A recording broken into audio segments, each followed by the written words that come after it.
Things you didn't know about the Atlanta stock market tragedy part 4. Mark had just murdered his second wife by using a hammer to beat her face in, put her in the closet, and then woke up, made his kids breakfast, and took them out for the day. And then later that day, he put them to bed, and then he went back in with a hammer and then beat his son to death, and then went into his daughter's room and did the same thing. And to make sure that they were dead, he filled the bathtub up with water and then held them face down and then put them back into the bed, covered them up, and he left a letter on Leanne saying, "I killed Leanne because she was one of the main reasons for my demise." After that, he grabs his 2 handguns and heads over to Momentum Securities, where he owes $183,000. And as he is walking up to the building, he saw a fellow day trader that he recognized named Rick. I guess the market was pretty bad that day, and that's what they were talking about. And then Mark says to Rick, "Are you going to stick around for the bloodbath later?" Rick was assuming that he was talking about the market and just kind of shrugged it off. So Mark goes up to the 3rd floor and walks into office 310 where he used to trade. He then walked up to the receptionist smiling, saying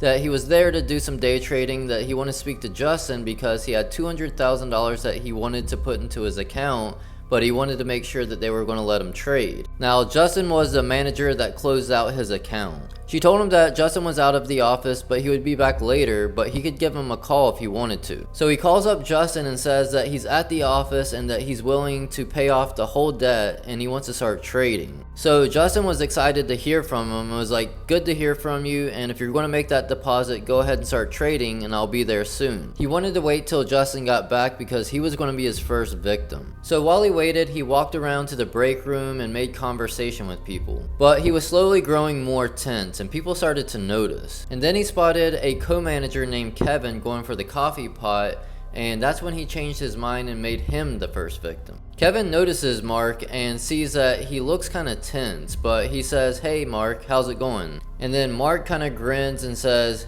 "Hanging in there." They start talking about how bad the market is that day, and Kevin says, "It's just a bad day to be on the market." There was a slight pause, and then Mark responds, "It's a bad trading day, and it's about to get worse." Kevin kind of awkwardly smiles, thinking like that's a weird thing to say, and then Mark all of a sudden pulls out 2 handguns from his waistline and then puts one gun on Kevin's chest and the other gun on his back, sandwiching him between the 2 guns, and then he pulls the triggers, shooting him twice, leaving baseball-sized holes in his chest and back. He calmly walked into the trading room, shot a guy named Andrew in the ribs. He ended up surviving because he played dead. There was a guy named Edward Quinn at his desk that got shot in the neck and he died. And then there was this guy named Russell that was trying to crawl to the exit, and then he got spotted and shot.